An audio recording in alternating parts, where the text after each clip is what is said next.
अस्सलाम वालेकुम स्टूडेंट्स, ये लेक्चर 17 बोर्ड से डिलीवर किया जा रहा है और आज हम डिस्कस करने वाले हैं important MCQs chapter number 12 nutrition.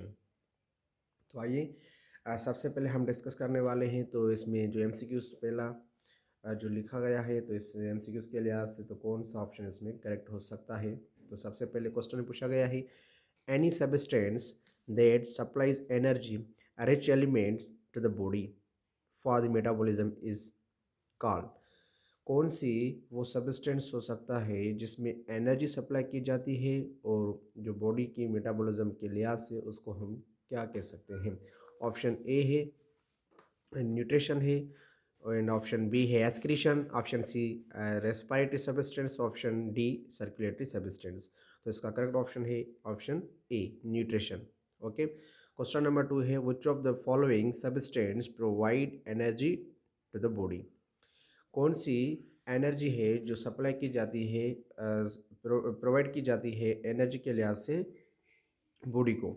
तो ऑप्शन ए है कार्बोहाइड्रेट्स है, ऑप्शन बी है फैट्स, ऑप्शन सी है amino acids and option D है ऑल ऑफ अबव। तो ज़्यादातर इसमें आपको जो है थोड़ा फोकस करना चाहिए। तो carbohydrates also source of energy है, एंड फैट जिसको हम बोलते हैं double source of energy, and amino acid also एक सोर्स है एनर्जी का। तो इस लिहाज से इसका करेक्ट ऑप्शन क्या बनता है, डी ऑल ऑफ अबव। उसके बाद है chlorophyll contain a very important compound. Chlorophyll क्या होता है, एक मॉलिक्यूल होता है जो पाया जाता है थाइलोकाइड के अंदर, और उसके बाद क्लोरोफिल जो होता है ग्रीन पिगमेंट भी कहलाते हैं। तो इसमें ज़्यादातर जो है कंपाउंड जो होता है इंपॉर्टेंट वो कौन सा होता है। तो इसका करेक्ट ऑप्शन क्या हो सकता है, मैग्नीशियम, ऑप्शन सी। और उसके बाद है क्वेश्चन नंबर 4 में पूछा गया है, which of the following is a pigment of the cytochromes.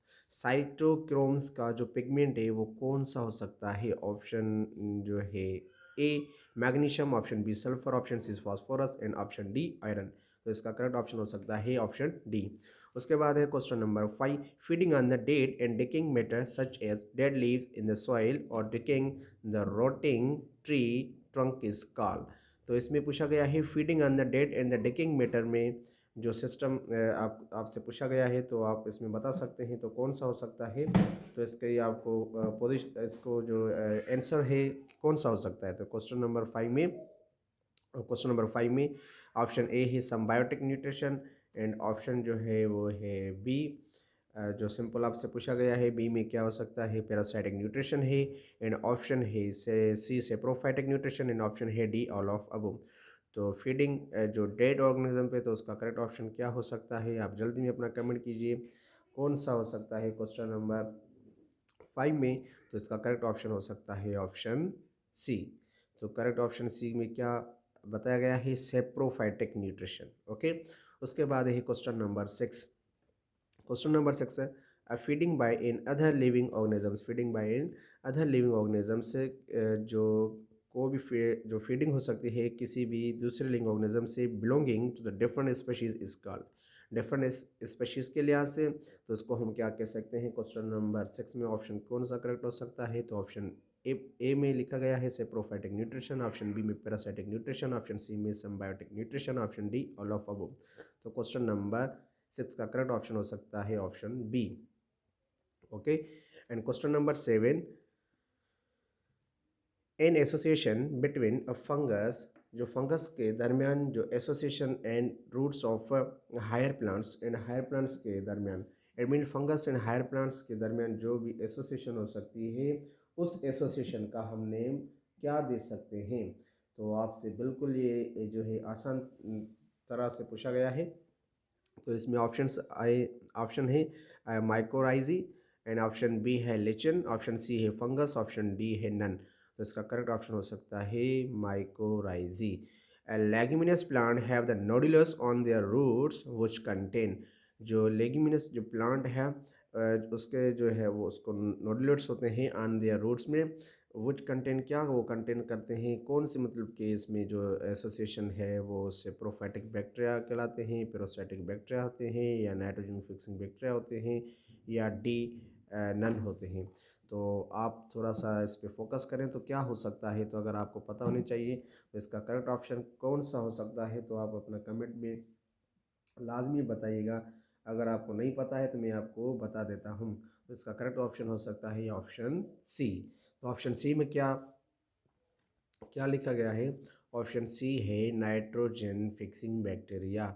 जो लेगिमिनियस प्लांट्स होते हैं उसके बाद जो नोडुलेट्स ऑन देयर रूट्स में पाए जाते हैं उसमें जो सिस्टम जो होता है उसमें जो करेक्ट ऑप्शन हो सकता है नाइट्रोजन फिक्सिंग बैक्टीरिया। उसके बाद है question number 9। All of the insectivorous plants are the true. जो भी इंसेक्टिवर प्लांट्स जो होते हैं वो ट्रू होते हैं, तो वो ट्रू किस लिहाज से होते हैं? वो हेटरोट्रोफिक होते हैं, ऑटोट्रोफिक होते हैं, पैरासाइटिक होते हैं या सेप्रोफाइटिक होते हैं। तो हेटरोट्रोफ जो होते हैं वो डिफरेंट सोर्स ऑफ फूड पे डिपेंड करते हैं। ऑटोट्रोफ जो मतलब कि सिंपल वो खुद मतलब कि ग़िज़ा अपनी तैयार कर सकते हैं। पैरासाइटिक जो दूसरे पर डिपेंड करे और उसको नुकसान भी पहुँचाए। से सेप्रोफाइटिक जो डेड ऑर्गेनिज्म पर डिपेंड करे। तो इसका करेक्ट ऑप्शन है ऑप्शन बी, ये है autotrophic. All the insectivorous plants are true autotrophs. और उसमें क्वेश्चन नंबर 10 में आपसे ये पूछा गया है the animal which feed on the dead detritus. Detritus जो होते हैं वो एनिमल्स वो फीड करते हैं।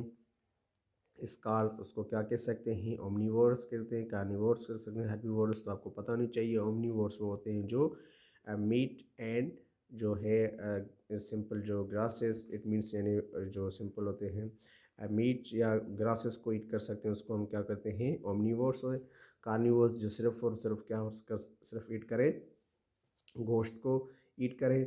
और जो हार्बीवोर्स हैं जो सिर्फ और सिर्फ प्लांट्स को पौधों को ईट करें। तो यहाँ पर जो ऑप्शन इसका जो सिंपल जो वो क्लियर आ गया है तो ये है डेट्रिटोवोर्स है। डेट्रिटोवोर्स वो ऑर्गेनिजम्स होते हैं जो फीड करते हैं डेट्राइटस के ऊपर। The most common example of the detritus feeders और हेयर। तो इसमें से आप करेक्ट ऑप्शन बता सकते हैं, जल्दी में अपना कमेंट दीजिए आप। तो कौन सा जो है इसमें करेक्ट ऑप्शन हो सकता है तो आपको पता होनी चाहिए। जो क्वेश्चन नंबर 11 है उसमें आपसे पूछा गया है इसका करेक्ट ऑप्शन। तो करेक्ट ऑप्शन आपको बहुत जो है आसान है। तो सबसे पहले the most common examples of here the detritus feeders are here. Option A में पूछा गया है कॉकरोच एंड ऑप्शन बी में पूछा गया है हाइड्रा। ऑप्शन सी में पूछा गया है अर्थवॉर्म एंड ऑप्शन डी में पूछा गया है मैन। तो इसका करेक्ट ऑप्शन है ऑप्शन सी अर्थवॉर्म। अर्थवॉर्म जो है वो मोस्ट कॉमन एग्जांपल्स होता है डेट्रिटस का। ठीक है। उसके बाद है question number 12। Which of the following is the omnivores. Omnivores जो है वो कौन सा है? क्वेश्चन नंबर 12 में आपसे पूछा गया है। यहाँ पे ऑप्शन है बियर्स, ऑप्शन है पिग्स, ऑप्शन सी है मैन एंड ऑप्शन डी है ऑल ऑफ अबोव। तो इसका करेक्ट ऑप्शन है D all of above. Question number 13। The animals eat both plants and animals food are called. वो animal eat करते हैं both. Both का मतलब है वो प्लांट्स पौधों को भी जो ईट कर सकते हैं, एनिमल्स को भी ईट कर सकते हैं। इस लिहाजन आपसे पूछा गया है तो इसका जो है फूड जो वो ईट करते हैं दोनों जो पौधे और जो मीट है दोनों को, तो इसका करेक्ट ऑप्शन कौन सा हो सकता है?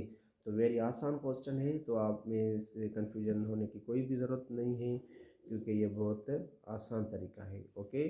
तो इस लिहाजन सा ये आपको आना भी चाहिए। तो इसका करेक्ट ऑप्शन क्या हो सकता है? तो इसमें हम सिर्फ करेक्ट ऑप्शन को ही बताएंगे ओमनीवोर्स। इसको क्या कह सकते हैं? ओमनीवोर्स कह सकते हैं। और उसके बाद जो है क्वेश्चन नंबर 13 आपसे पूछा गया है। क्वेश्चन नंबर 13 में सिंपल क्वेश्चन नंबर ये 13 था सॉरी। और क्वेश्चन नंबर 14 में विच of the following is fluid feeders. Fluid feeder के लिहाज से आपसे पूछा गया है क्वेश्चन नंबर 15 में। क्वेश्चन नंबर 15 में तो क्वेश्चन नंबर 15 में। ओके, एक मिनट।